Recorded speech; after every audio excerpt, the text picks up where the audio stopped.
Hey guys, and welcome to today's First Impressions video, the video game series in which we look at a recently released game and I give you my first thoughts and impressions on it. Today we are looking at Shootvaders, which is heavily inspired by Space Invaders, and it is a bullet hell game that reminds me, or makes me think of, what Space Invaders would be like if it had been released today. So far I've enjoyed my time with it, but as always we will look at the options and then we will look at the customization that you can do with your ship when you start a new game, and then we'll actually look at the gameplay itself.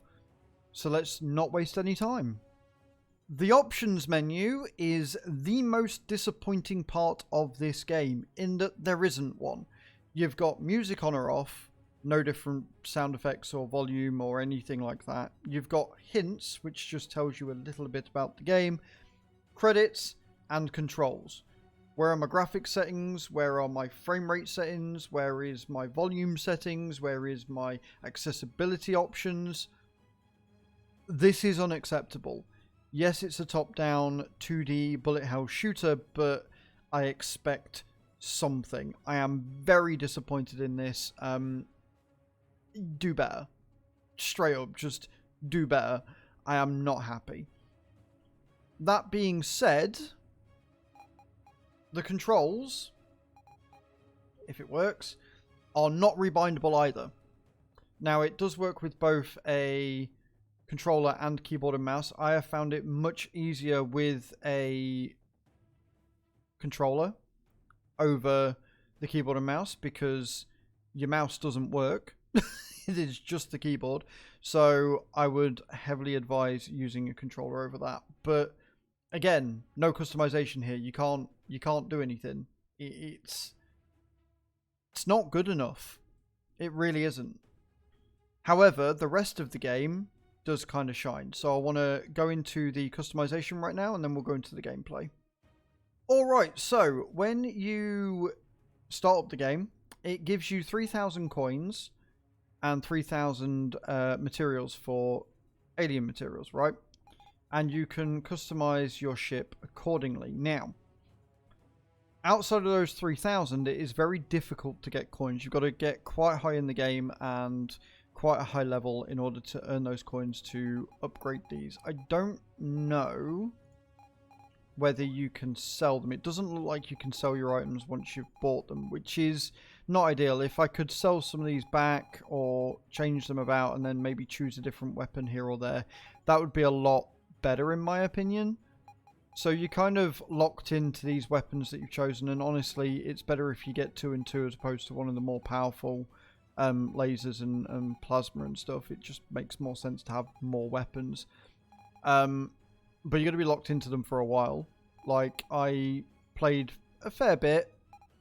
I got to like the 5th or 6th wave and then the next sort of zone, and I only earned 200 coins for the entire thing. That's not ideal. That's not a great way, especially when you take into consideration that to get like the best 2 weapons, you need 14,000 coins and 14,000 mats. That's a lot of game time for, in my opinion, not a huge amount of reward. However, you click play from there and you get these. These are your bonuses, and again, the rate at which you earn them is very, very low unless you obviously do very, very well in the game, get a lot further than I obviously can. I'm clearly not very good at it, in order to unlock more passive upgrades and bonuses. So you've got ones that give you more stars, you've got ones that give you more shield duration, you've got one that gives you more ammo, etc. These are all pretty standard passives. And it looks like the best thing to do is probably go down here and down this column and get the bonus stars so you can get these quicker, because otherwise you are going to be playing for a very, very long time. So, great potential with this. However, there is a lot of grind that is said to, there's a lot of grind that you're going to have to go through, which isn't generally ideal and will put a lot of players off.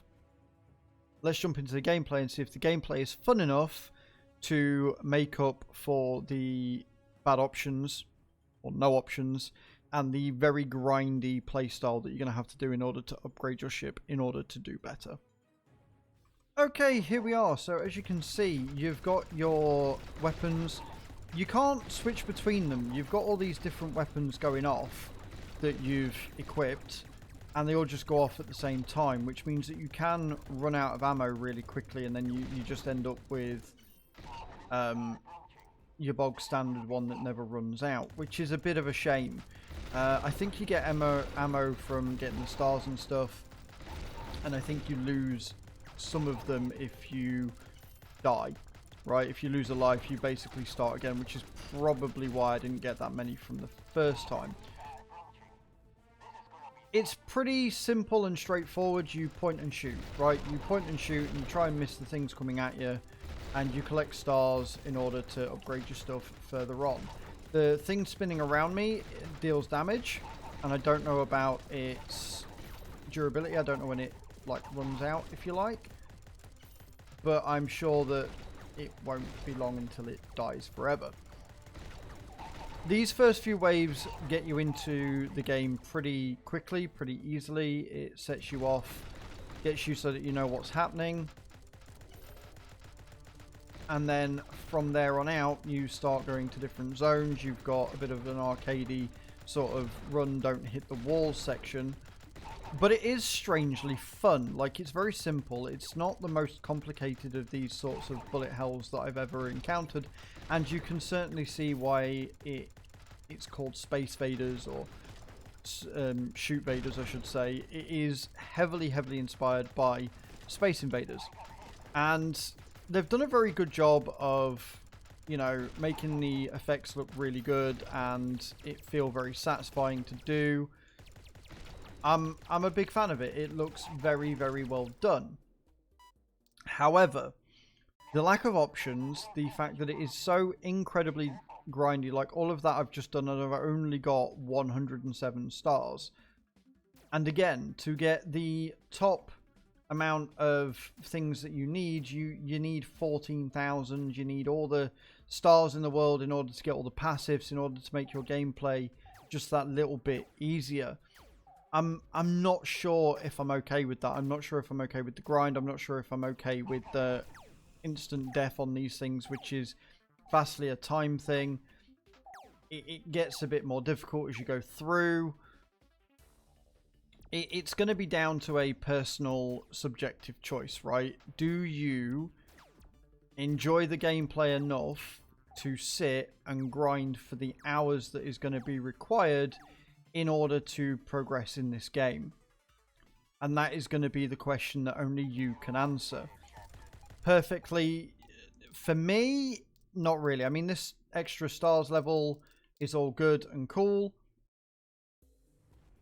but it just, I don't know. I don't know whether I enjoy the gameplay enough. I don't know whether it's sort of engaging enough for me to go, yeah, I want to spend the next 30 gazillion hours trying to see how far I can get. It's nice that it gives you that bonus of something to start, right? It's nice that it gives you the 5,000 or whatever it is to start playing straight away, to make you not completely sort of vulnerable. It gives you a bit of a starting boost, but then to progress from that, it's basically the same as starting with nothing. Like, it's still a massive grind, and I don't know, for me personally, I can't justify the grind with the enjoyment factor. Like, the enjoyment factor isn't really there. It's going to get very stressful very quickly as they start pumping in more and more enemies and different movement types and different zones where you can just die because you've hit a wall, etc. Like, I don't know whether I could stick at it, but then this isn't the sort of game that I would normally play.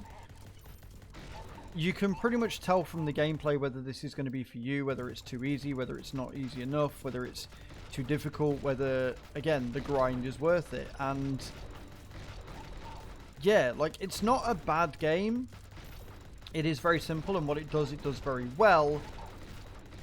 But I just think it's missing a few key features. It needs a bit of a pacing up, you know, it needs a bit of a pacing adjustment. It needs something to make it feel like you are making actual progress. Because I dread to think how long I'm going to have to play and what level I'm going to have to reach in order to get the stars to make it so that I can carry on. Right, I'm up to wave 8 now, so 8 waves in, and I've only got 248. And again, remembering that the next upgrade I want is going to be at least 4,000 materials each. Right? Now, there are some passives I can get with the stars for 1,000, but I'm still at least 750, 850 shy. It's a lot. It's a hell of a lot that you've got to do, and I don't know. I don't know whether it's worth it. I don't know whether the game is fun enough to justify that amount of a time sink. This, to me, screams jump in, play for a bit, and jump out again, and there's only so fun that you're going to get with the basic upgrades. So, yeah, this is Shootvaders that I died for no apparent reason. Thank you very much for watching, guys. Let me know in those comments down below what you think of this game, and I shall see you all next time. Ciao, ciao.